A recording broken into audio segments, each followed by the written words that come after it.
anti-royal opinion or anti-Bhumipol opinion privately, and this is not to mention a large number of the red shirt his followers nowadays. If you talk to them privately, they would condemn Bhumipol or speak of Bhumipol in a very derogatory term.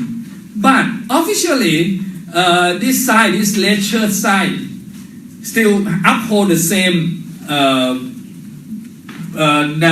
idea about the monarchy. They still call for the same. They still uphold the same provision of the monarchy in the constitution, including the lay majesty law. There is no official program to change that at all. And the latest development in the past few years, as the king is dying, among the late church and even Thaksin himself, they are prepared to even work with the crown prince, for instance. And Thaksin himself, I could, from sources that I have learned, he prepared to, or he hoped to make a deal with the crown prince, for instance, without changing any structure, without changing any legal provision about the monarchy that has existed for a long time. So in the sense, I say that this is a kind of strange polarization that not only, I'll come back to the first point, that they emerge from what used to be a very unified state. But secondly, even now that the conflict has spread over 10 years and has become so polarized, they still, on this very issue that divide them in practice, they still have the same, largely the same program, political program. And I also said in my paper here that at the end, on this second point, that if you look at this supposedly democratic side, the Thaksin camp, either his party or his political movement, the so-called Red Shirt and the Pheu Thai party, the internal relation between them are anything but democratic. Thaksin himself called the shot almost totally, as proved by his disastrous move to issue a blanket amnesty, which led to the crisis, the last crisis before the last coup. And also when Thaksin himself was prime minister, everyone know that he's governed in a quite authoritarian manner. So my point is that in this conflict, it's not simply between authoritarianism and the democracy. It's not simply between anti-loyal and pro-royal or loyalist side. So in using this metaphor of Siamese twin, I am suggesting that there's some connection, some similarity between the two sides. I am not saying that the two sides are equal or the same. The metaphor of Siamese twin, I think everyone know, even real twin have different personality between them, right? And this, but at the same time, they have some connection, at least previously. This is why I have chosen this metaphor. And but the point that I would like to make or suggest is that there is more to it in this crisis than simply a conflict between pro-election and anti-royal, pro-election side, anti-royal side, and versus the pro-royal anti-election struggle, this sort of thing, or between democracy and authoritarianism. Recently, if some of you follow Thai study closely, you might know that the late Ben Anderson, in an article published earlier this year in the New Left Review, he suggests, and I quote, he said that, oh sorry, don't fool yourself into thinking that this struggle about democracy. Don't fool yourself in thinking that this is a struggle between democracy and authoritarianism. Although he qualified his statement a little bit that there's something about that in this struggle, but it's not quite the whole truth that people, especially outside observer, used to present it. And on this point, I totally agree. I totally agree. But Professor Anderson go on to suggest that in the end, all this 10-year crisis is just about the conflict between different branches of the ลูกจีน ลูกจีน is a Thai word for Thai with Chinese ancestry, like myself, like Jack, but the three speakers all here, as you can see from our face. This is a ลูกจีน ลูกจีน that is a Thai of Chinese descent. Professor Anderson suggests that in the end, this conflict is all about that, about people of Chinese descent of different dialect, Highlandese, Hakka, Bajau. But I think he's wrong here. The first point that he made that is not simply about the two-sided democracy. That's what I think that I can agree with that. But when he go on to suggest that this is simply or in essence the conflict between different band of Chinese children, like myself or like a lot of Thai people that you see here, I think he's completely mistaken. The issue of the Chinese factor is very important, as I try to show, but it's not in the way that Anderson suggests. Okay, the third point that I want to make is that when you look at the conflict, I think it lays about the question that has been preoccupying me a little bit, that in the end, this source said a lot of people would like to suggest that this is a struggle between democracy, non-democracy and democracy, and this is a process of democratization, right? But I think from if I'm right, that this conflict is not just about that, and the two sides of the conflict express a very mixed character of both democratic and non-democratic tendency within themselves, and even share some authoritarian program among themselves. It lays a broader issue of this democratization of non-Western country that happened since the 1980s, the so-called third wave of democracy, whether it really leads to the same political system or the same polity as the first and second wave of democracy, so-called that is the democratic politics or the democratic state as we witness in most of our Western countries. Unfortunately, I don't have the time to elaborate on these 3 points, so I just have to limit myself to just first point to try to present the idea why I see this conflict as emerged out of a paradox situation that they used to be a unified state, and it just happened that they just got separated when the conflict started in 10 years ago. This is a chart of Thai political history since the 1932 revolution that ended absolute monarchy.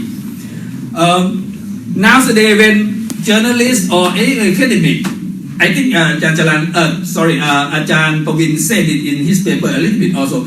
It almost customary nowadays when you talk about the coup d'etat in 2006 or just recent coup d'etat in 2014, that Thailand had undergone a lot of coups, some 20 in fact, and with a lot of constitution, some 20 constitution, for example.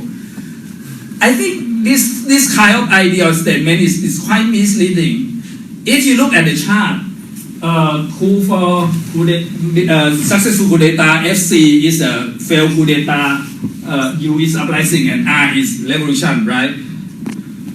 This is the coup that started this crisis in 2006, and this is the second one two or 3 years ago. If you look closely, the coup in 2006 happened after 15 years. The whole 15 years. The last successful is 1991, followed by very shortly by the uprising of May 1992. So we have the period that totally have no coup. Not only they have no coup, there was not even a single attempted coup or failed coup. And itself, the last successful coup in 1991 before 2006. Before that, the previous success coup is 1977. That's 14 years. Both of these numbers are historical record. There never been since 1932 the period that the absence of coup d'etat for 15 years or even for 14 years. The 14 years that happened here, there's several failed coup d'etat and several attempted or rumor of attempted coup almost every year. So this period is not quite totally absent of coup. But this period, when you look at it, before this great crisis start, there had been no coup d'etat at all, not even an attempt one. To understand it, I think I have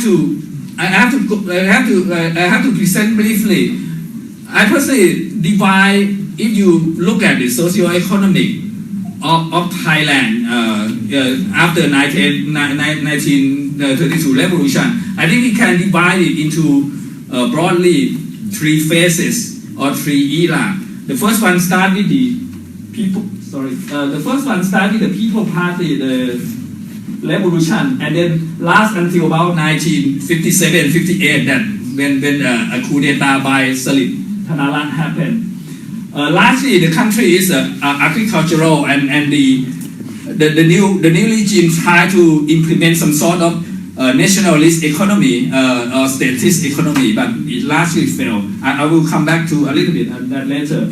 And then Thanarat start a new era he called the development era. This is actual word that he used at the time. By initiating import substitution economy, and for the first time Thailand began to a process of initial industrialization. But even up to about mid-1980, Thailand is still largely an agricultural country with some industry to be sure, but it's still half of the economy, for instance, belong to the agricultural sector. But then there is a jump in about mid-1980s. A lot of capital especially from Japan came in, and it changed the country from largely agricultural to this is jargon at the time, a newly industrialized country on NIC. If you map the background of the socio-economic change to the political history, to the coup d'etat in particular, you will notice that here the period of 15 years, or even count this period of 14 years, altogether is almost 30 years. This is a period, in fact, that the coup d'etat start to disappear, and this is, in fact, the period when the army start to lose its role as an independent political agent, or this is what in my opinion. So it's not quite correct in my view to lump together and say that Thailand has underwent a lot of coup d'etat, some 20 coup d'etat, this sort of thing, because I think it's misleading, and it doesn't make us understand the situation or the crisis. Now, this is a map that I try when I teach at Thammasat. I used to have this map, but I different graph. This is the graph here. The three color represent three major components of the Thai state: the monarchy, the army green, the monarchy blue naturally, and the politician is gray. These three major components of the Thai state, I would suggest that if you look at it throughout history, that it would look something like it. I want to represent that from this period that I'm talking about 15 years before the coup d'etat that started this crisis, that these three components in fact form a unified state.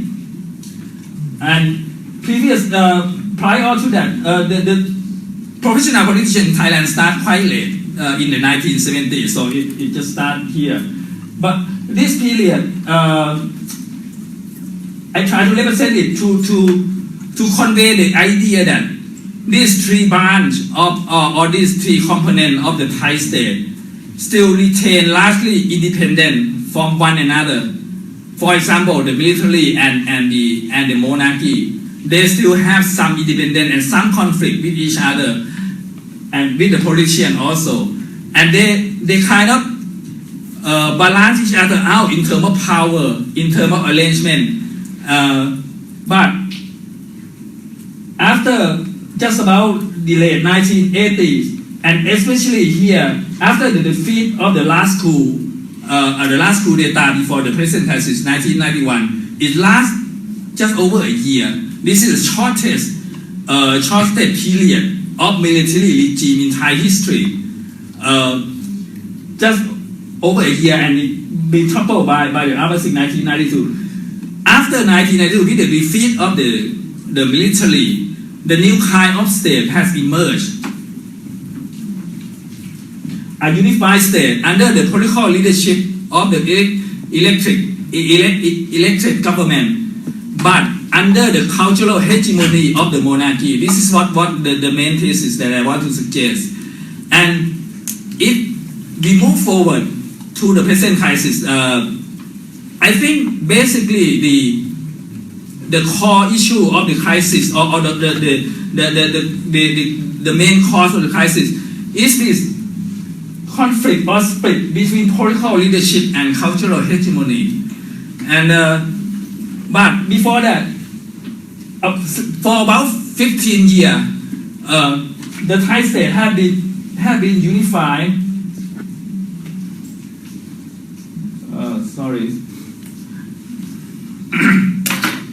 Had been unified under the leadership of the politician, with the king or the monarchy function as a kind of cultural hegemony that hold the state together.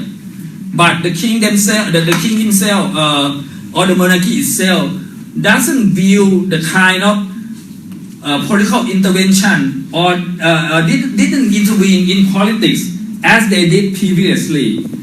And if I would say about the difference between my analysis, say, and Dr. Pavin or Kun Jenny, or an article by quite well-known article by Professor McCarco about the network monarchy, is that I actually think that this period it really is a period when the Thai state for the first time achieved a unity that is never achieved before.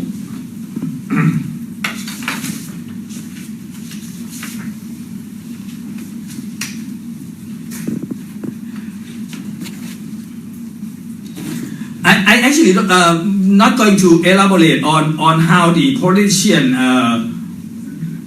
exercise their power and their leadership role in this unified state. I just want to make a quick two quick observation. Nowadays, it often said that Thaksin lost his power or this whole crisis that his government or his proxy government or his sister government has been toppled because one major factor is because the Bangkok middle class are against Thaksin, right? And it's true nowadays or in the past 10 years. But if you look back just before Thaksin had been toppled in 2006, two last election, one in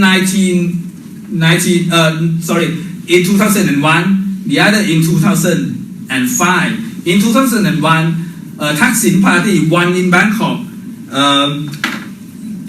Bangkok had 37 seats in Bangkok. Thaksin party won 28. Against the Democrat, the main opposition party 9. And then he increased his majority in Bangkok. In 2005 election, the Thaksin party won 32 against the Democrat just 4.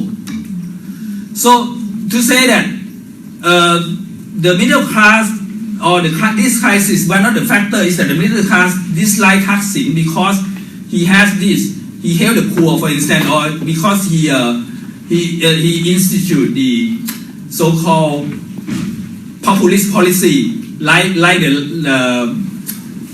30 baht universal healthcare scheme or this sort of thing. I think it's not quite right. Just a year before this crisis broke in 2006, Thaksin command the large majority of support among the Bangkok middle class. But so we have to ask how it happened. Hated under this cultural hegemony of the idea or the morality or the norm or the culture that breed the people or become ideology of the people. It's not his own or he just borrow from the traditional loyalist ideology. And this is when the crash come in 2000. It's just really about this issue that he governed politically, you might say, but the idea that, of course, I borrowed from Gramsci, that any social group that would be able to govern successfully have to institute its own norm, its own idea, its own ideology as an ideology of society. This is the meaning of hegemony as I understand it. But Thaksin or any elected politician have no ideology of their own. They just borrow it from loyalist ideology. So when the conflict comes, it broke out that the issue that started the conflict, as many of you would know, is that he sold his share in the Shin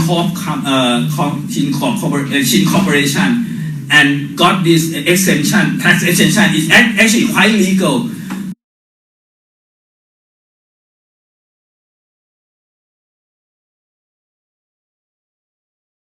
But when the news broke that he would be exempt from some 200 million baht, shock, because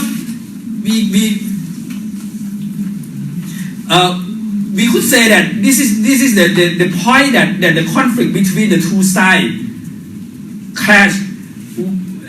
People accept Thaksin not because of this ideology or this moral idea, because all the moral idea that govern Thai society, even under this unified state, belong to loyalist ideology. I have to be quick. Actually, I haven't halfway through, so I have to go very quickly. So I will pass over the issue of Thaksin, but the other component of this unified state, the cultural hegemony of the king. Again, this is unlike a lot of my friends. In recent years, academic and journalists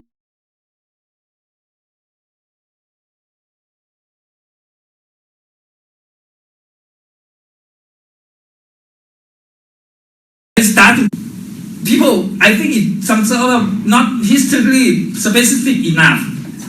The phenomenon that they call mass monarchy or the rise of King Bhumibol that we witness the outcome or the effect today, I think it just happened. This is something new also. It happened from the crucial year between 1992 and 2006. I don't have time to go to go into detail this, but my suggestion is this: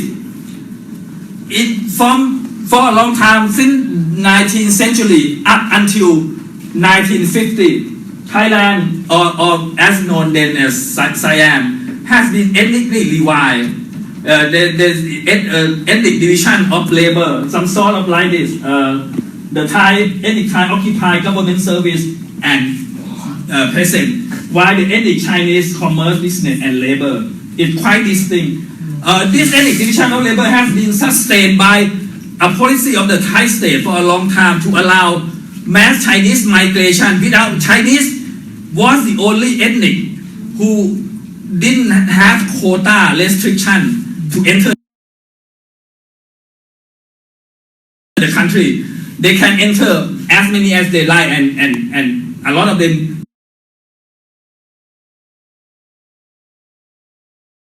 did enter some year 50,000 or 60,000 out of the population, some 10 million for it. And this is a statistic that I think that told the issue quite clearly. This is the year, right? And this is Chinese that born in China, about 3 or 4 or 5%. But you have to look at this last column. This is counting Chinese who born in China and their immediate first generation offspring.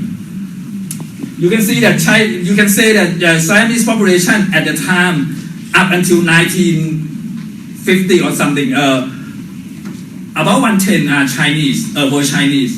And the second table is even more interesting. This is the population of Bangkok, Thonburi in August 1957. This is on the eve of the coup d'etat by Sri Thanarat that began the process of industrialization. You can see that in the capital, Bangkok, Thonburi, Chinese population amount to about 45%. Almost half population in Bangkok, in the capital of Siam of Thailand, in the early 1960s, are Chinese. In fact, you can say that this is a big Chinese city. But this policy of allowing mass migration ended formally in 1950. The government had instituted the quota for Chinese equal to all ethnic group. After the formal end of this mass immigration of Chinese, I suggest that it took about 1 generation or 30 years or some 30 years before this ethnic division socially and culturally disappeared. Just about here in 1980 and 1990s. Toward the end of 1980 and especially 1990, for the first time, this is my suggestion too. We can say that it emerged for the first time a nation, a Thai nation, that no longer ethnically divided under the leadership of this stratum of Sino-Thai, who themselves no longer appear as Chinese. This is the main social basis of the phenomenon that I call mass monarchy. It is this group, because this group is my suggestion is that they have no identity. They are not actually Thai, but at the same time they cannot relate themselves to the too far away heritage of their ancestry. They have no identity at all. So they adopt Bhumipol as their identity. They adopt the king as their identity. To go quickly, I should read it quickly.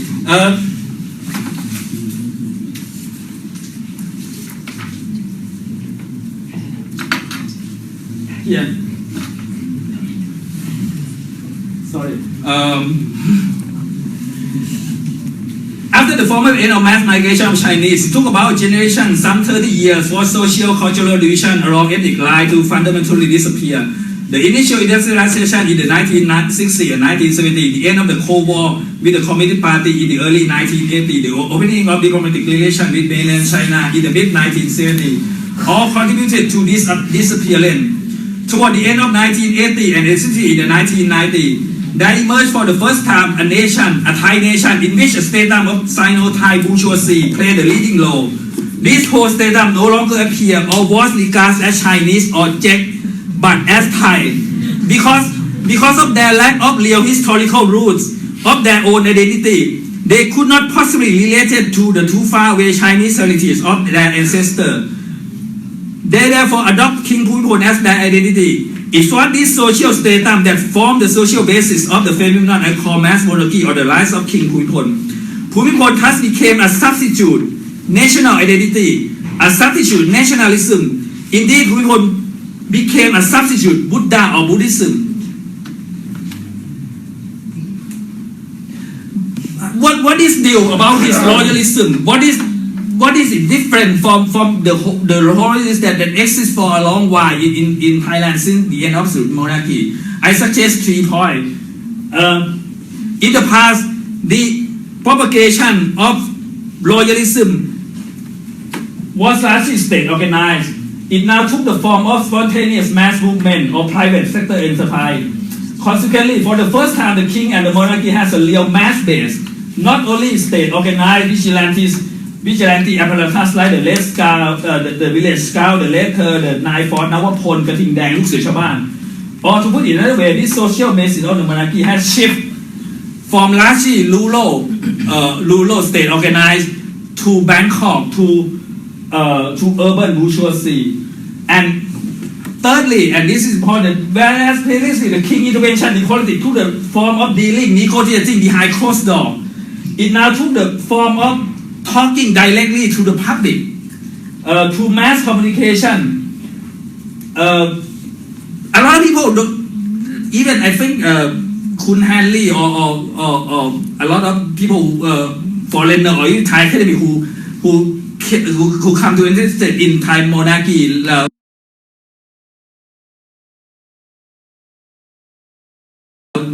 In later year, that for example, the King famous annual speech, it began in 1960, but it never been given prominent until the 1980 or 1990.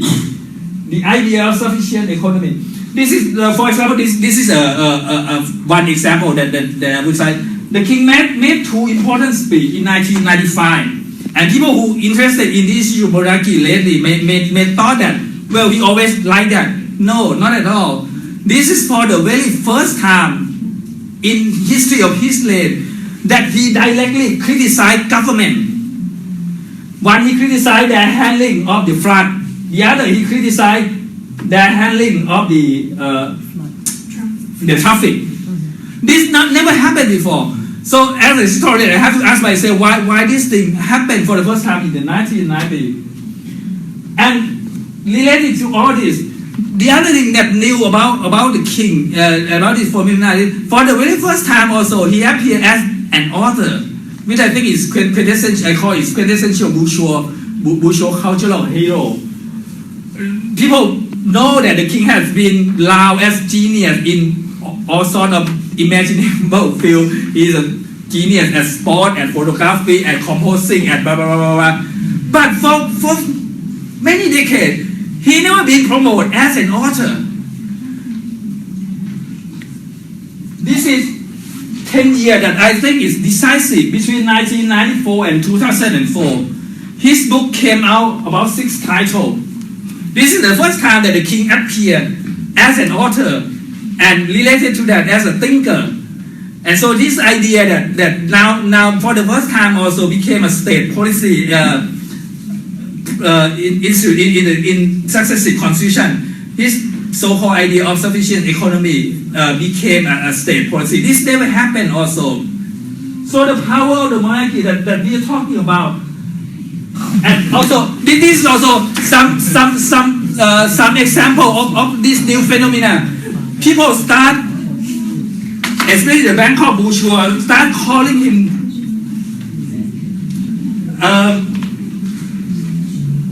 for the first time he became a cow. For the first time he became a cow. It now become common to refer to him by name, Bhumipol. This is new also. When I was young, when I grew up, nobody can mention the king name Bhumipol. It's something of a sacrilegious, I think, to mention it. But since the 1990s, this is not only widespread, it become quite popular to invoke the king name directly, Bhumipol. Yeah, he became a cow. People refer to him by name and publicly count him as a relative, a father. For those who can't learn Thai, this list, I don't know who your father name is, but my father name is Bhumipol. This is come from one of the protests against Thaksin government. But even before the crisis, people start saying that my father name is Bhumipol. My father name is Bhumipol. Some even have tattoo on their chest. Some have him tattoo on the head. All this is the phenomenon that Thong Chai called hyper royalist and Dr. Puvin called ultra royalist. I don't have problem with calling this phenomenon. My suggestion is that this is something new. It's not something that dates back even to 19 1973 or 1950 or 19, it's something that new that just happened after the change in 1980, 1990. And he became a product, a memorabilia. This is some of them. A wristband, a lot of book about him. Mass monarchy, mass product, mass market. This is what I suggest. I probably don't have time to go into another example. There's another example, very important example that Paul Harley mentioned in his book, but the same that I try to suggest that his status has changed fundamentally in the late 1980s, actually since the early 1990s, since 1991, 92. Okay, I think I finished here. I'm sorry that take a little more time than I. Thank you very much.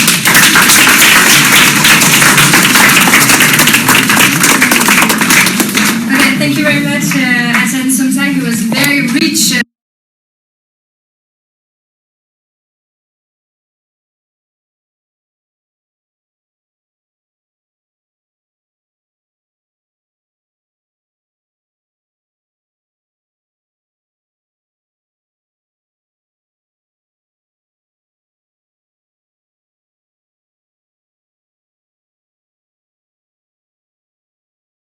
Political landscape in Thailand since 2006, the coup, the role of the military and also the role of the monarchy, the conflict between elective and non-elective institutions, as well as cases of lèse majesté and also the legitimacy crisis in Thailand. Okay, I'll try to really finish in 20 minutes. Well, I mean, today, 10 years ago, in the evening of 19 September 2006, as we know, the military state, in fact, I already lost count, I'm not so sure whether this is the 18 or 19, but what I know is that Thailand has the most coup in Southeast Asia, and that's something that I'm not very proud of. Yes, the military state, let's say the 18th coup, since the abolition of the absolute monarchy in 1932, overthrowing the elected government of Thaksin Shinawatra. Even though Thailand adopted the democratic model of governance to replace the Aung San regime, right? The military has, imposingly dominated the Thai political space throughout the past 8 years. So in fact, the military had never gone away, and today, keep coming back. Not only that, I think the military also has worked closely and intimately with the monarchy in cultivating certain kind of politics, which I would say that it's a kind of politics whereby Syrian governments would be kept weak and vulnerable, or otherwise they would face with the possibility of being toppled should they pose as a threat to the power position of the traditional elite. Again, as we see in 2006 and also 2014. So under this condition, when Syrian government posed as a threat to the old power, then a coup became uncommon, especially as a tool, as a weapon to undermine strong civilian government. The military political intervention has become part of Thailand's political culture, and quite often there have been attempts on the part of the military to try to legitimize the coup or try to find the justification of the coup, as a kind of, somehow ironically, a moral instrument, in a need to get rid of the so-called immoral Syrian regime. And the immoral politics has been a theme that really govern or rule Thai politics in particular since 2006 and until 2014. Now, I mean, in looking back from 2001 to 2006, Prime Minister Thaksin Shinawatra really enjoyed his electoral popularity, electoral successes, right? And therefore managed to firmly consolidate the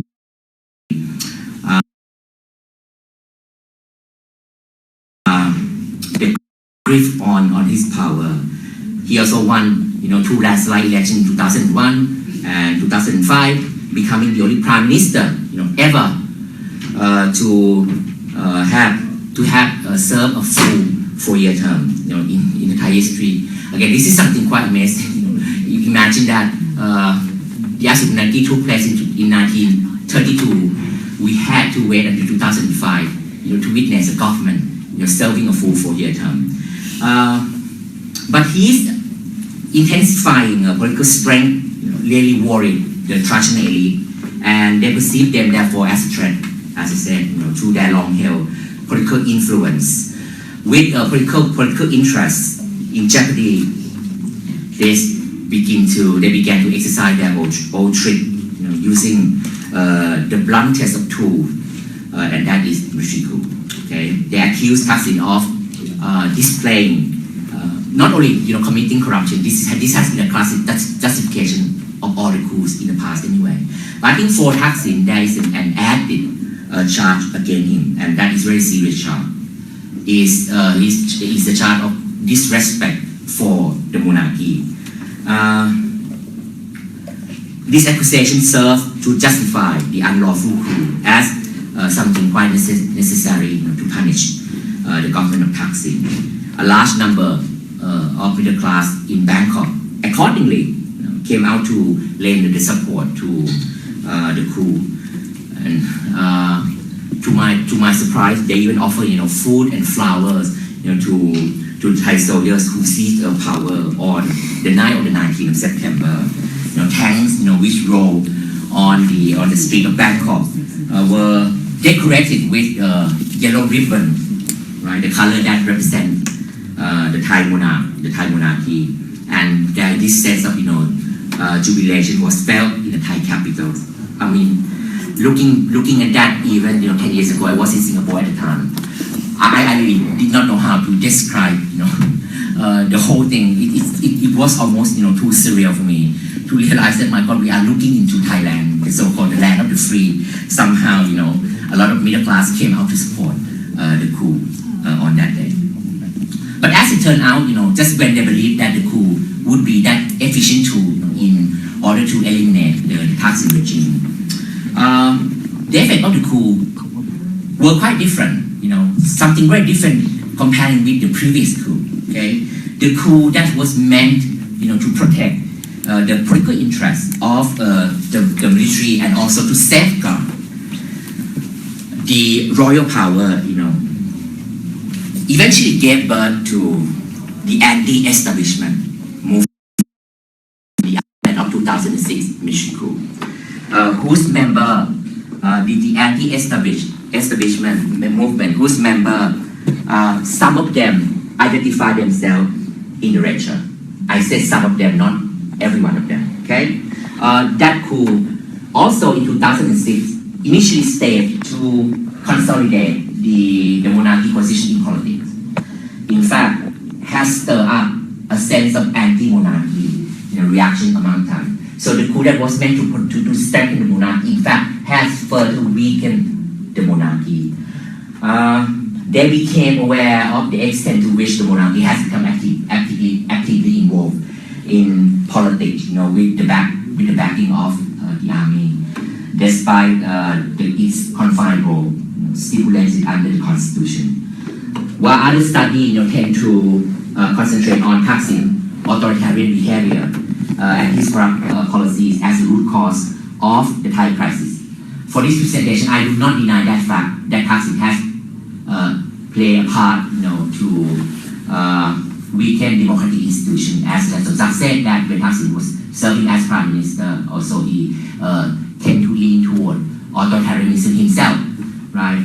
But for this talk, based on the context that I just gave to you, I would argue that the Thai monarchy has also equally played a large part, in instigating and also deepening the political conflict, and that blaming Thaksin alone would be misleading.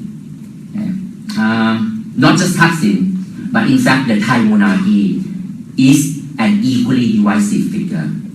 And even more today, with the monarchy becoming that divisive figure.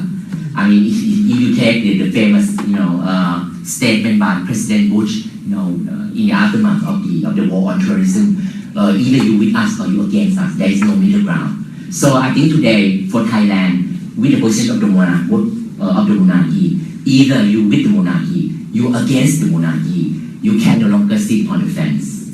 Okay. More importantly, the royal institution itself has increasingly become estranged with the ongoing democratization.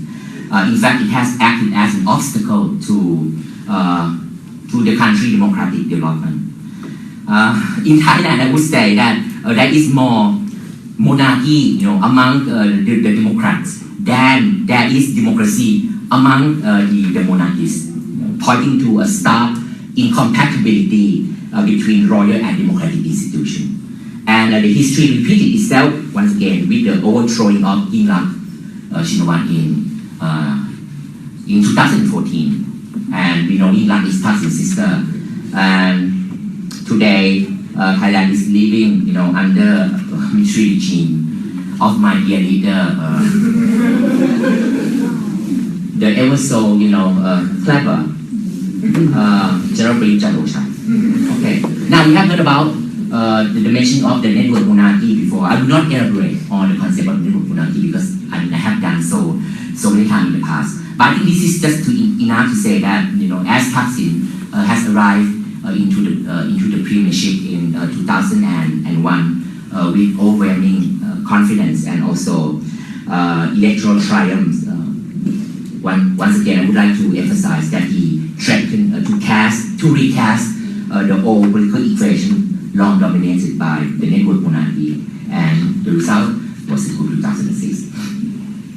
Now, looking at Thaksin as that threat, to the network, with the mass support made possible by these populist policies, self-claimed loyalists in the name of the People Alliance for Democracy, in 2005, embarked on a plot, to overthrow Thaksin by creating a situation of ungovernability, as to invite the military to intervene in politics. And again, we see this, with the PDRC in 2013. Once again, in trying to provoke the situation, so in order to justify the military intervention in politics.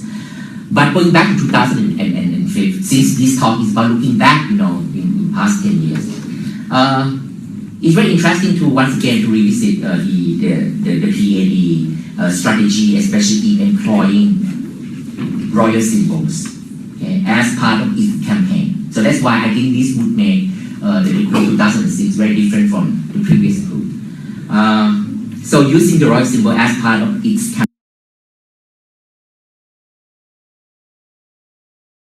campaign, successfully polarizing society by cooperating with the network monarchy in order to attack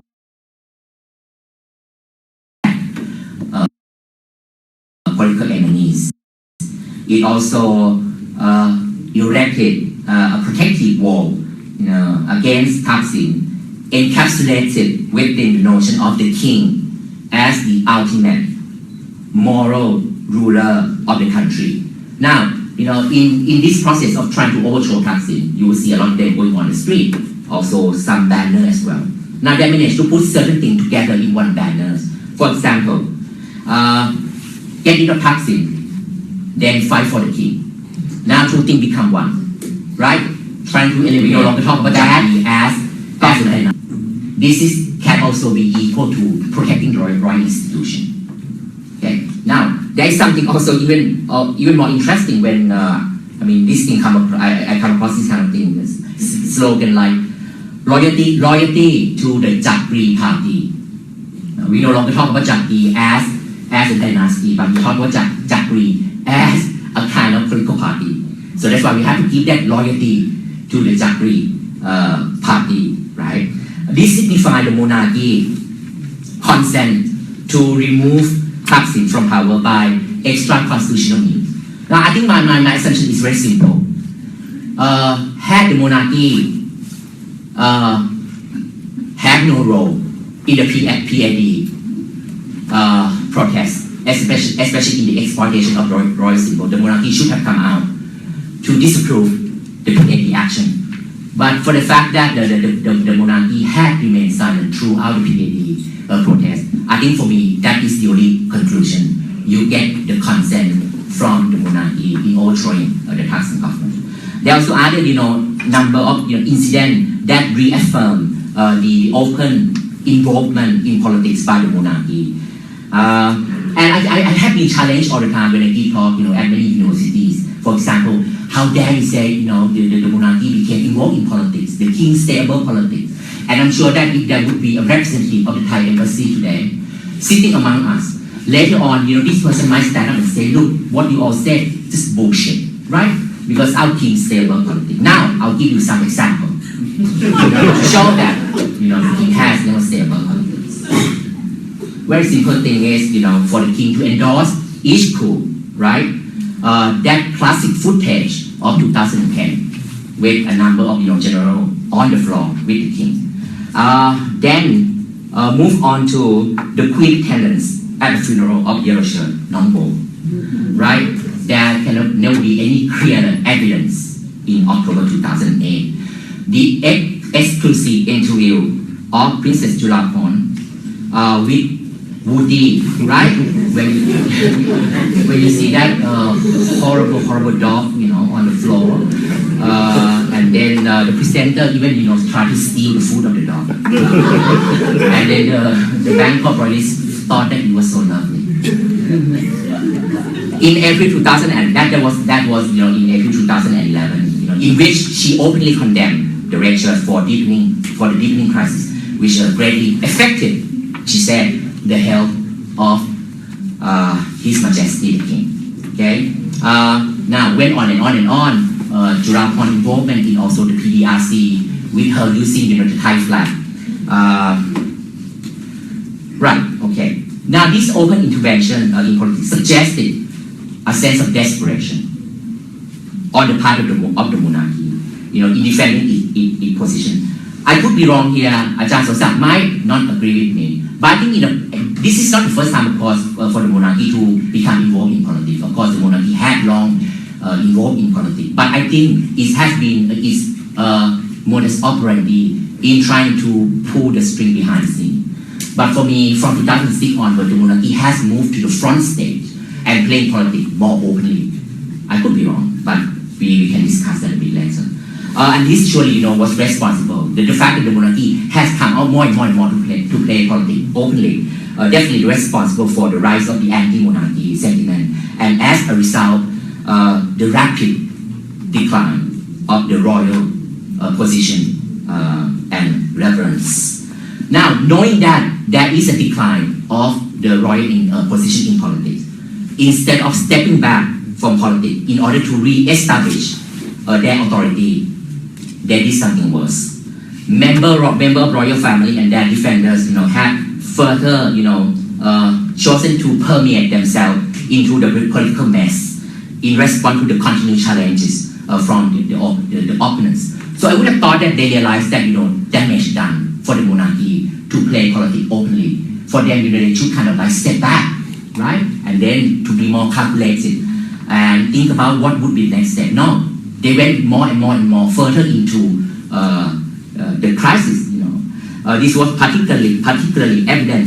After Samak Singharawet, Thaksin crony won the election in December 2007, replacing the military regime of Sri Julano. I think for the royalists, it was a big slap in the face for them, believing that 2006 coup, that's it. They were able to eliminate the Thaksin influence from politics, but in fact, as Samak, came back, and then Somchai, what happened next, right? So just when the elite thought that they had eliminated the Thaksin and his political proxy, by the military coup, they were proven wrong. Okay?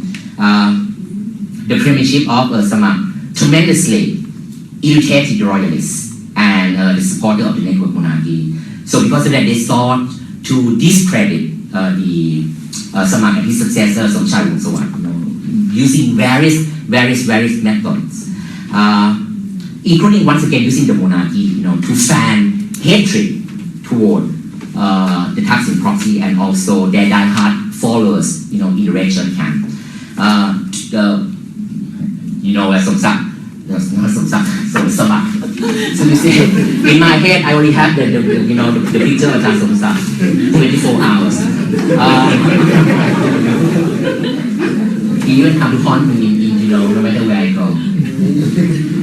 What I'm about to say is that if you remember about Samak, not Somsak, sorry, he was ordered to step down, right, because of the controversial, charge of conflicting of interest, just because he served as the celebrity chef, on TV. This is so ridiculous. And then in order to oust Somchai, PAD seized Suvarnabhumi Airport and also Dornmueang in late November 2008, virtually closing down Thailand. At the occupied airport, this is very interesting. The PAD once again hold the portrait of Their Majesty the King, right? The photo of the King and the Queen while shouting, Somsak, Somchai. Oh my God! It has become an obsession. Hyper royalism, then, I think this is a part of hyper royalism, but I will not have time to discuss the hyper royalism. But I would say that hyper royalism, as part of using the royal symbols for political interest, eventually had a taking root in Thailand, and it proliferated into other social units, and including in the entertainment industry as well. Just one example, a few days before the crackdown on radio in 2010. Again, if you remember too, the famous actor Pongkat Vajrabanjong came out and gave that famous speech, right?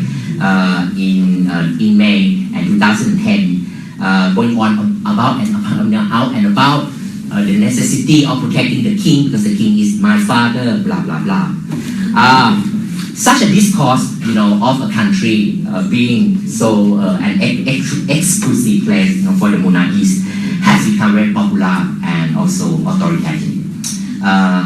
Being repeatedly, referred to by defenders of the monarchy in order to justify, their action and also policies against the opponents, even those actions and also policy were incompatible, with democratic principles.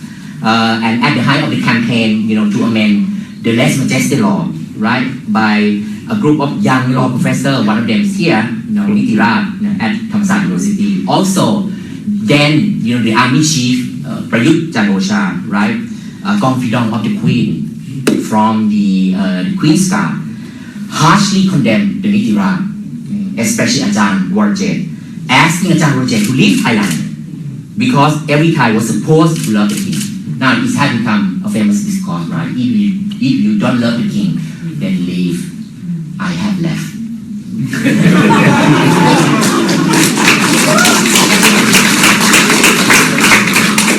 In fact, since 1995. The social alienation, of those with different political opinions and attitudes has indeed, pulled the king, from his subject and intensified a sense of resentment, which now represent a source of anti-monarchy and in Thailand. 6 years after the coup, the debate over whether the monarchy should readjust itself for the sake of its own survival, in a new climate of political openness, has become even more vigorous as well as divisive. Some hyper-royalists never hide their aspiration to take Thailand back to the old day under the absolute monarchy. As Somthi Limthongkul now, being in Thai jail, famously said, "Let's return the power to the king." His Majesty is a Kamaraja king, for example. This is the only way that we can prevent Thailand from falling into becoming a failed state. That was what he said. But also in another reality, in a rural area, most residents who lend their support, to both Thaksin and also the Red Church, some of them explicitly, detest the political involvement of the monarchy. Some of them already removed, the portrait of the king and the queen, which one adorned the walls in many households. And it seemed that the monarchists are the one who breed the anti-monarchists. Okay, I'll spend maybe another 5 minutes to try to finish my talk. Unfortunately, once again, just when I thought that the monarchy would recalculate its strategy, there's no such sign of the monarchy willingness to negotiate with democracy. And in order to counter growing critical view of the monarchy, powerful royalists, have exploited the less majestic law. Now, this comes to the point of the less majestic law here. As a direct weapon, we know that less majestic law is the crime of injury, to the royalty, is defined by Article 112, of the Thai Criminal Code, which states that defamatory, insulting, or threatening comments about the king, queens, region, and appearance are punishable by 3 to 15 years in prison. Charges against Thai are usually grave, and the investigation and the prosecution process is by nature very ambiguous. Okay, with King Bhumipon's deteriorating health signaling the end of the era of the king, the royalists have launched an even more aggressive campaign, against critics of the monarchy. Prosecution has become even more pervasive. In fact, virtually against anyone now. Now, we have to remember that less majestic law prior to 2006 was only, kind of inter-elite tools. They were used, but mostly among, the Thai elites. But I think after 2006, basically everyone could become victims of the less majestic law. I have statistic here. Very quickly, 2005, 33 charges. Then to 2007, it's become 126. It's jumped to 164 in 2007.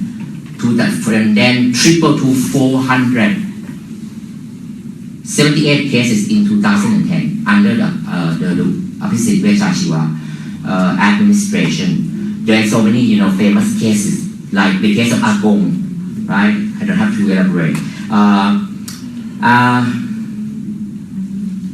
Joe Gordon, Gan Ku, Kun Jiranut also, and Somyot, right? Kunda Babido, she was just released, not long ago, and also the Wolf Bride as well. So, the coup 2006, that was staged amid, happiness among the Bangkok residents. They even called it, good coup. They called 2006 good coup. Has turned out to be quite disastrous, to the position of the monarchy for the region I mentioned earlier, and also for the military itself. Now, in 2013, I would like now to bring you up to date. The PAD some of the PAD elements transform themselves into becoming the People's Democratic Reform Committee of PDRC, led by Suthep Saban, with the mission to topple Yingluck. And the PAD which came through in May 2014, the two coups, 2006 and 2014, now caused the big impact, on the country democratization process, which has to be slowed down because of the ongoing, face-off between the pro-monarchy and I would say democratic forces or groups, as well as between those who support the shift of the political order and those who prefer to preserve the status quo in Thailand. The coup also, revealed the ugly reality in Thai politics, in which, the long domination of power in the hand of the elite, using illegitimate tools to eliminate successive elected government, has refused to subside. As the monarchy has defended its political territory, the monarchy has also worked, tirelessly in tandem to maintain its footholds or its footprints in Thai politics. The current intervention of by the army in politics is testimony of the typical attitude, of the among the royalist generals. They have sought to exploit the monarchy in order to sustain their own political advantages. So, at the end, this is a conclusion. What did the 2006-2014 coup tell us? I think they tell us that the crux of the Thai crisis is far more severe and much wider in scope than we previously thought. Right? The monarchy is surely not the only victim in the protracted political crisis or conflict. It represents both as a root cause and also a factor that has made the political situation more fragile. The coup also instigated more unjust uses of less majestic law, and in the process led to more political prisoners as well, Since the post 2014, many Thai activists and academics have fled Thailand. Myself, Ajahn Somsak, and sought, refugee status in, foreign countries. Their family back home in Thailand have been harassed. My family included, with the latest incident in February 2016. This has worsened the human rights situation in Thailand. With the looming end of the Bhumipol era, more questions are being asked, including about the future of Thailand, without the supposedly benevolent king, about the competence and also legitimacy of the successor and also the survival of the monarchy into King Rama X, as an institution. It might also be seen as a harrowing close of the Bhumipol reign, for the king to witness the waning royal institution, the institution that he has constructed, throughout his lifetime by working personally with a series of authoritarian regimes and corrupt Western government. The coup also, turned Thai general into desperate royalists who planned to live on the royal institution in order to survive. The coup also produced a unique phenomenon in Thailand, the so-called color-coded politics, red and yellow, right? The emergence of yellow shirt, red shirt movement have certainly complicated the Thai crisis. It's also, unveiled another aspect of Thai politics, in which non-state actors have come to define and influence and manipulate political process on a larger scale. Domestically, they have consistently expressed, their nostalgia, for the absolute monarchy. Externally, they also exploited certain foreign policy, which I have not even talked about, right, in order to justify themselves, including the cases of the previous year in 2008 as well. Thailand has really suffered from legitimacy crisis, which was ignited by, the 2006 coup. Currently, the military initiated constitution, which Ajahn Piyamut might be touching, next. It has been endorsed by the public in referendum on the 7th of August 2016. The military has successfully installed the infrastructure, in the constitution in order to prevent powerful political party from returning, to politics, like that of Thaksin. In other words, the military will continue to direct the fate of Thai politics from this point onward. And at the twilight of the Bhumipol period, as the political elite has become increasingly anxious and nervous about the future of Thailand without King Bhumipol, under King Vajiralongkorn, they will use tactic and also strategy to hold their power. Thailand's future is not bright. The next monarch, oh my God, because of his controversial lifestyle, I would like to have a tattoo as well. At some point, will further deepen that anxiety. Thailand is waiting to explode. Thank you so much.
ประเทศนี้เป็นของทุกคนกฎหมายปวงชนต้องเป็นประชาธิปไตย112กดหัวคนไทย112ใช้คุ้มครองใครประโยชน์อยู่กับใครแต่ไม่ใช่มหาชนกฎหมายดีต้องเท่าเทียมกันใช้มาตรฐานเดียวกันทุกคน112เอาเปรียบประชาชน112เหยียบหัวประชา deux derniers coups d'État. Quand on parle de droit, on ne parle pas uniquement des textes juridiques, mais aussi du juge et de ses décisions. Le juge est l'interprète comme l'interprète authentique. C'est pourquoi mon intervention se décompose en deux parties. Dans un premier temps, je reviendrai sur le rôle du juge au service des coups d'État. Et dans le second temps, je laisserai un aperçu critique de textes constitutionnels qui garantit les actes de coup d'État et les objectifs de coup d'État. Donc pour la première partie, c'est le rôle du juge dans le coup d'État. Dans l'état de droit démocratique, le juge joue le rôle de contre-pouvoir. Mais dans un état de droit qui pourrait qualifier d'état de droit de façade ou d'état de droit royaliste, d'état de droit militaire, comme en Thaïlande. C'est le juge qui ouvre la voie au coup d'État militaire. Et quand le coup d'État est réalisé, c'est le fait accompli, et le juge devient muet. Le juge est silencieux. Bon, je vais parler d'abord le rôle du juge avant le coup d'État en Thaïlande. Pour les deux derniers coups d'État, c'est le coup d'État de 2006 et 2014. Je divise en trois phases le rôle du juge. Première phase, c'est du discours du 25 avril au coup d'État du 19 septembre 2006. Il y a deux arrêts de jurisprudence importants en 2006. C'est la Cour constitutionnelle et la Cour administrative suprême annulent les élections générales au niveau national. Et puis il y avait le coup d'État du 19 septembre 2006. En 2007, c'est la Cour constitutionnelle dissolue du parti Thai Rak Thai et inéligibilité de 111 de ses membres.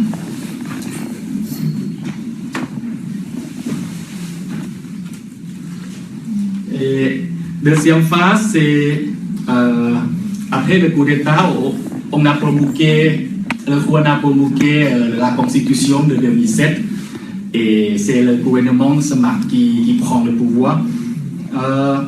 En 2008, la Cour constitutionnelle, toujours, prononce la démission d'office du Premier ministre Smart Sukhawet. La Cour constitutionnelle a dissous du parti du peuple, parti Palang Prachachon, c'est le parti de Thaksin, et de deux autres partis de coalition, et inéligibilité de 109 de ses membres, ce qui résulta Abhisit Vechachiwa devient le Premier ministre. Troisième phase, c'est en 2012, la Cour constitutionnelle bloquait la révision constitutionnelle à deux fois,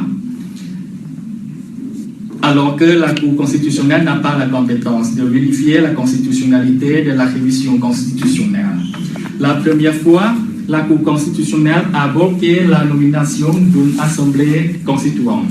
Et la seconde fois, la Cour constitutionnelle a invalidé une révision visant à faire du Sénat une chambre élue. On considérait qu'il assistait d'une tentative d'abolir la démocratie en Thaïlande. C'est très très ironique parce que la Cour a décidé que oui, la révision constitutionnelle est une tentative d'abolir la démocratie en Thaïlande, même si dans le contenu c'est changer la nomination de Sénat en le Sénat élu. En 2016, la Cour constitutionnelle force démission de Yingluck Shinawatra, la Première ministre. Et en 2014, la Cour constitutionnelle a annulé encore une fois des élections générales dans tout le pays.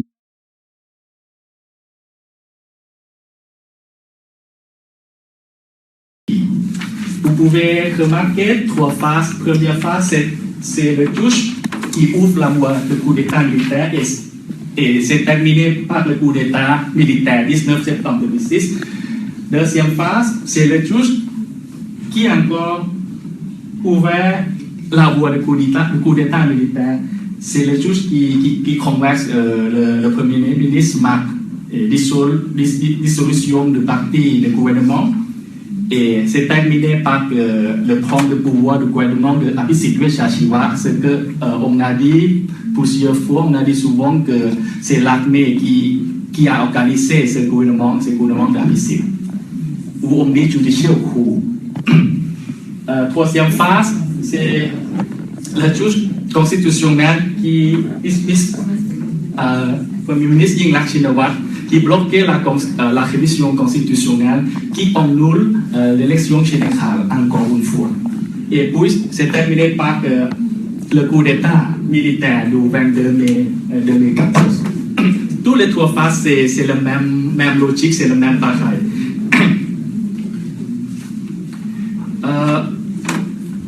Je vais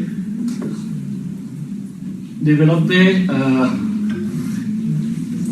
l'autre part, c'est le chronologie après le coup d'État. Lorsque le coup d'État a réalisé, c'est le fait accompli, c'est le roi qui signe, qui endorse, qui signe le chef de junta, le chef militaire. Je vais vous dire le mécanisme de juge. Premièrement, l'impunité des auteurs du coup d'État. En considérant l'histoire du coup d'État en Thaïlande, on constate qu'à 4 reprises, des plaintes ont été déposées contre les auteurs du coup d'État pour haute trahison, sous le fondement de l'article 13 du Code pénal. Une fois contre le coup d'État du 14 novembre 1971, le coup d'État du 19 septembre 2006 et 2 fois contre le coup d'État du 22 mai 2014. Toutes ces plaintes ont été rejetées par le cour criminel. On peut remarquer que les raisons invoquées par la cour criminelle pour déclarer les plaintes irrecevables sont de 2 types d'arguments. Premièrement, lorsqu'il n'existe pas de clause d'amnistie à l'égard des auteurs de coup d'État dans la constitution provisoire, la Cour criminelle va déclarer la plainte irrecevable au motif que les référents n'ont pas d'intérêt à agir. Deuxièmement, lorsqu'une amnistie pour les auteurs de coup d'État est prévue par la constitution provisoire, la Cour n'hésite pas à invoquer la disposition pour déclarer la plainte irrecevable. On peut citer en exemple le dernier coup, c'est le coup d'État du 19 septembre 2006 et le coup d'État du 22 mai 2014. Avec cette jurisprudence, on peut conclure que le crime de haute trahison prévu par l'article 113 du Code pénal est considéré comme la lettre morte. Mais au contraire, l'article 112, c'est l'article, d'abord l'article 13, l'article 112, c'est le crime de lèse-majesté est toujours actif. Mais la crime de haute trahison de l'article 113 est toujours silencieux, comme la lettre morte.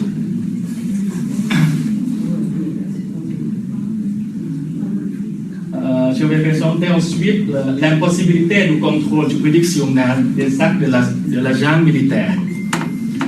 Il y a beaucoup de jurisprudences, mais je vais vous montrer des jurisprudences importantes concernant le dernier coup d'État. Premièrement, c'est la décision de la Cour constitutionnelle. Numéro 5, l'année 2008, c'est l'objet contrôlé, l'objet là contesté, c'est le décret de genre militaire. Numéro 30, c'est le décret qui crée le comité d'examen de biens des hommes politiques, KTS, คณะกรรมการตรวจสอบทรัพย์สิน Et ensuite, c'est la loi révisant décret d'organiser Khotoso. Tous les deux actes, la Cour constitutionnelle a décidé que tous les deux actes sont constitutionnels parce que le dernier article, l'article 309 de la Constitution de 2007 a été validé. Tous les actes de coup d'État. Deuxième exemple, c'est l'arrêt de la Cour administrative suprême, numéro 617 à l'année 2015. L'objet contrôlé, c'est décret du Conseil national pour la paix et l'ordre public, c'est NCPO, c'est le Khotoso, décret de la Chambre militaire. Numéro 21, l'année 2014. Ce décret interdit 155 hommes politiques pour départ au pays étranger. Et puis, c'est Kun Wathana Mungsuk, il est ex-ministre et il est membre du parti Pheu Thai. Il veut voyager à l'étranger et le jeune militaire n'autorise pas. Et puis, il va demander à la Cour administrative suprême. La Cour a décidé que son recours est irrecevable parce que ce dernier, c'est-à-dire que le décret est validé par l'article 47 de la Constitution intérimaire de 2014. En conclusion, depuis 1947 jusqu'à aujourd'hui, la Cour thaïlandaise a validé les coups d'État, c'est-à-dire que tous les actes des auteurs de coups d'État en invoquant trois raisons principales. Premièrement, le juge a dit que le coup d'État est en fait accompli, donc il est souverain. Il peut faire toutes les choses qu'il veut. Deuxièmement, le juge utilise les dispositions juridiques de la Constitution provisoire ou permanente en fonction des cas pour constater la conformité du coup d'État à la Constitution. C'est comme une validation constitutionnelle. Troisièmement, le juge invoque l'état de nécessité pour justifier politiquement le coup d'État. Par exemple, la raison du coup d'État, la justification du coup d'État, c'est pour interdire la corruption, pour éliminer les conflits politiques, pour éliminer le désordre politique, pour diriger la crise politique ou pour protection du crime de la lèse-majesté. On voit cette technique à partir du coup d'État de 2006. Ça veut dire qu'avant 2006, le juge n'a essayé technique juridique, mais aujourd'hui, à partir de 2006 jusqu'aujourd'hui, parfois le juge a invoqué la raison politique. Par exemple, comme la corruption, c'est pourquoi le coup d'État est nécessaire, ou il y avait la crise politique, il y avait la lèse-majesté, il y avait beaucoup de gens qui insultent la monarchie, c'est pourquoi le coup d'État est nécessaire. Bon, deuxième. Oui, j'ai terminé le rôle de juge dans le coup d'État en Thaïlande. Je vais développer la deuxième partie, c'est le texte constitutionnel.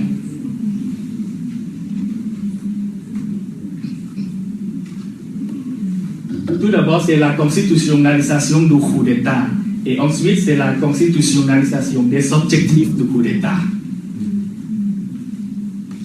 Permettez-moi d'abord de parler de la constitutionnalisation du coup d'État.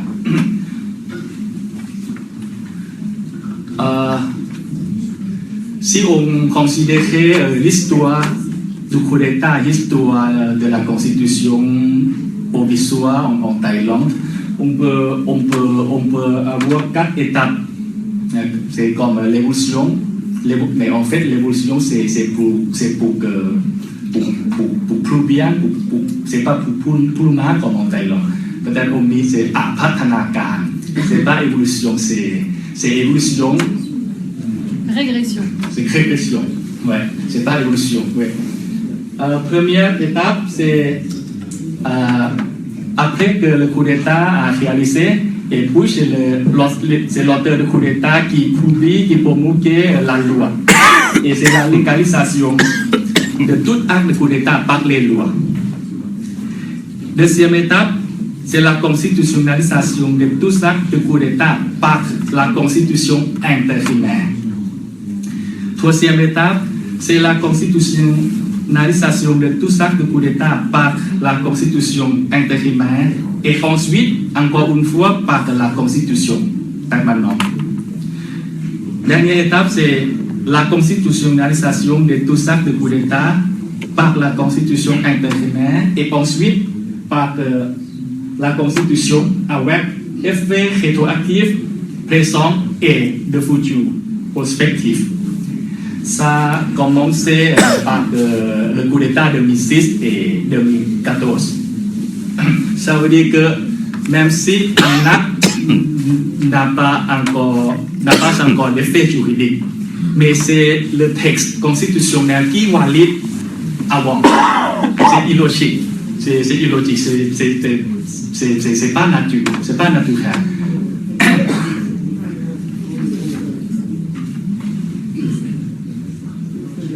Bon, ensuite, je vais vous montrer la constitutionnalisation des objectifs du coup d'État. Ce que Ajahn Somsak et Ajahn Pavin parlent tout à l'heure, c'est l'histoire politique contemporaine. Je crois que tout le monde ici peut comprendre bien l'histoire politique contemporaine, notamment à partir de l'année 1980. Et puis, peut-être vous pouvez conclure les objectifs du coup d'État. Quand le militaire réalise le coup d'État, c'est pourquoi? C'est pour éliminer les partis populaires, les partis politiques populaires, comme les deux derniers coups d'État. Bon, je vais vous parler rapidement. Le coup d'État de 2006 et le coup d'État de 2014, et bien sûr le coup d'État judiciaire coup aussi. D'abord, le coup d'État de 2006 et le judiciaire coup n'ont pas réussi à éliminer totalement les partis de Thaksin. Au contraire, l'utilisation des mécanismes juridiques de façon arbitraire et injuste contre Thaksin et les chemises rouges de façon continue pendant plusieurs années a ouvert les yeux de nombreux Thaïlandais sur les racines de la crise politique. Par conséquent, l'opposition aux élites traditionnelles a ses faits plus forts, comme aujourd'hui. En raison de l'état de santé du roi, la situation politique thaï est incertaine. Aux yeux des élites traditionnelles, si le gouvernement des partisans de Thaksin est toujours au pouvoir et si les forces démocratiques sont toujours plus nombreuses, ce sera dangereux pour eux. Par conséquent, la solution du coup d'État a été utilisée à nouveau en 2014. Les élites traditionnelles ont besoin de geler la situation politique en stoppant le processus de développement des forces démocratiques. Ils veulent construire un système politique dégagé de la possibilité de tout gouvernement populaire. Ils veulent que les partisans et alliés maintiennent, grâce à la Constitution, un pouvoir politique. Toutes ces exigences concordent à garantir qu'après la succession monarchique, les intérêts et le pouvoir qui leur appartiennent sera maintenu. Les structures traditionnelles du pouvoir de la politique thaïlandaise se maintiennent à l'abri des menaces venant du pouvoir politique élu. C'est pourquoi on peut remarquer, on peut regarder la nouvelle constitution qui va promulguer bientôt. Il a inséré les objectifs du coup d'État dans le texte de nouvelle constitution. Par exemple, premièrement, le pouvoir exceptionnel du chef de la junte militaire, l'article 44. Je crois que vous connaissez très bien l'article 44. En fait, l'article 44, c'est un article prévu dans la Constitution intérimaire de 2014, mais dans le texte de nouvelle constitution qui va promulguer bientôt, il y aura un article qui dit que l'article 44 il a effet juridique toujours. C'est pourquoi je peux vous dire qu'aujourd'hui, Général Prayut Chan-o-cha, il a deux corps politiques. Premier corps politique, c'est le Premier ministre. Général Prayut, il est Premier ministre. Son pouvoir est limité par la Constitution intérimaire. Mais deuxième corps, Général Prayut, il est le chef de junta militaire de NCPO. Son pouvoir est illimité. Il est en dehors de la Constitution, au-dessous de la Constitution, il est souverain. Même si la nouvelle Constitution est promulguée, il a toujours ce pouvoir exceptionnel. C'est-à-dire que même si vous savez la nouvelle Constitution, mais Général Prayut, avec l'article 44, il peut violer, suspendre, annuler, abolir la Constitution. Ou peut-être il peut changer le régime, il peut changer la forme d'État, ce qu'il veut. Parce que l'article 44 a donné son pouvoir exceptionnel au nom de la crise politique, au nom de la réforme politique.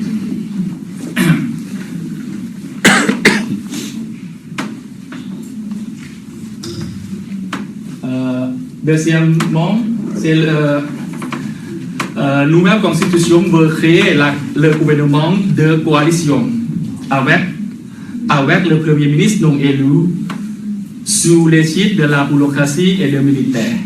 Ça veut dire que le retour au modèle de gouvernement paix, l'année 1980. Troisièmement, c'est la faiblesse de l'organe élu. Quatrièmement, c'est le rôle des organes constitutionnels non élus. Cinquièmement, c'est le rôle de la Cour constitutionnelle. Je dis que dans l'avenir, la Cour constitutionnelle, il est le juge souverain. Et il est le juge constituant aussi. Le juge souverain. Le juge souverain parce que dans l'article 5 de la nouvelle constitution, c'est comme l'article 7 de la Constitution de 2007 et 1997. Lorsqu'il n'y a pas la disposition constitutionnelle pour appliquer, il faut appliquer la coutume du régime démocratique avec le roi comme chef d'État. Ça veut dire que ประเพณีการปกครองในระบอบประชาธิปไตยอันนี้พระมหากษัตริย์เป็นประมุข Et cette fois-ci, c'est le président du juge constitutionnel, président de la Cour constitutionnelle, qui peut saisir au comité ad hoc, comité spécial, pour dire que qu'est-ce que le coutume. Ça veut dire que s'il y aura la crise, c'est le juge constitutionnel et son comité ad hoc peut interpréter la crise. Comme Hashimit a dit que qui peut décider dans la crise, c'est le souverain. Oui. C'est pourquoi je dis que la Cour constitutionnelle, c'est le juge souverain. Et le juge constituant, dans la procédure de révision constitutionnelle, la Cour constitutionnelle, il peut dire le dernier mot pour toute la révision. Ça veut dire que vous pouvez réviser la Constitution si la Cour constitutionnelle a autorisé. C'est pourquoi je dis qu'elle est comme le juge constituant.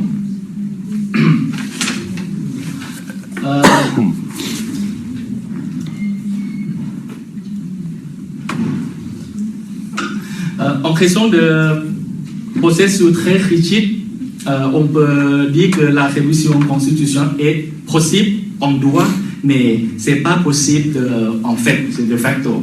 En droit, de jurer c'est possible, mais de facto c'est impossible. Permettez-moi de conclure, il n'y a pas de temps, permettez-moi de conclure. Il est étonnant que dans le 21e siècle, il y ait 2 coups d'État militaires en Thaïlande, en moins de 10 ans, qui mettent en place des régimes militaires durables. Je crois que la Thaïlande aujourd'hui est le seul pays gouverné directement par les militaires. C'est un seul pays dans le monde, à mon avis. Si vous ne me croyez pas, vous pouvez vérifier Internet. Ce qui m'amène à la question suivante. Comment le coup d'État et le régime militaire peuvent-ils survivre et se consolider pour l'avenir? Bien sûr, on peut argumenter que cela tienne à la mentalité des Thaïs, l'idéologie royaliste dominante, l'état de nécessité comme la transition monarchique, etc. etc. Mais en tant que juriste qui s'intéresse au rapport de force, j'aimerais invoquer les appareils d'État qui réunissent comme le pilier, comme pierre angulaire de ce régime. Comme je vous montrais le rôle du juge dans le coup d'État tout à l'heure, il est très très actif vis-à-vis le gouvernement élu. Mais il est muet quand il face au gouvernement militaire. Il est silencieux. Si l'état des droits est considéré aujourd'hui comme le discours dominant dans le monde, le régime militaire doit également s'en prévaloir. Sans le concours des tribunaux, le régime militaire n'est qu'un régime de la force illégale. C'est pourquoi il est nécessaire pour le régime militaire de se transformer en droit, ce qui nécessite une collaboration étroite entre les juristes, l'armée et la cour. Les juristes dirigent et écrivent les lois pour les militaires. Et puis, c'est le gouvernement militaire qui utilise ce droit à ses propres fins. C'est une instrumentalisation du droit. Et lorsque le gouvernement militaire ou les lois qui le justifient sont contestées devant les tribunaux, ces derniers déclarent que les plaintes irrecevables ou donnent raison à l'armée. En revanche, les tribunaux appliquent à la lettre les décrets de l'armée à l'encontre des citoyens qui s'opposent au régime militaire. Lorsque ces 3 appareils, les juristes, l'armée et les juges, travaillent ensemble comme de concert, comme orchestre, concert d'orchestre, pour valider le régime militaire, il n'est pas besoin de recourir à la force ni à la violence. Donc, situation en Thaïlande, ce n'est pas comme le pays en Amérique du Sud à l'époque du régime militaire, dictateur militaire, ou régime de Franco en Espagne, ou régime de colonel en Grèce. Donc, pour que l'Amérique du Sud, pour l'Espagne, pour que la Grèce, il fallait kidnapper et faire disparaître les opposants afin de ne pas passer par le système judiciaire. Mais en Thaïlande, non. Il suffit d'utiliser les outils légaux à disposition pour faire l'opposition. Parce que l'acte qui devient légal et légitime. C'est l'une des raisons pour lesquelles on peut parler que le coup d'État en Thaïlande, c'est le soft coup. Le dictateur en Thaïlande, c'est le soft dictateur par rapport aux autres pays. Une preuve que je peux vous montrer, et c'est ironique aussi, Général Prayut Chan-o-cha parle de droit souvent. À mon avis, il est le premier dictateur militaire en Thaïlande et peut-être dans le monde qui invoquait le droit plusieurs fois. Même si c'est lui qui viole le droit tout d'abord, et puis c'est lui qui écrit la loi pour que amnistie soit même. Et en cet cas, le droit, ce que Général Prayut dit, c'est les armes, c'est le pistolet. Mais c'est les armes, c'est le pistolet qui est couvert par le droit. Pour terminer ma présentation, peut-être je vais invoquer la phrase ce que William Shakespeare a écrit dans son œuvre Il a dit que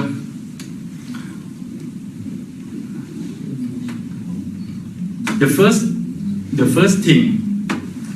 thing we do, let's kill all the lawyer. Première chose, ce qu'on doit faire, tuer tous les juristes. Merci.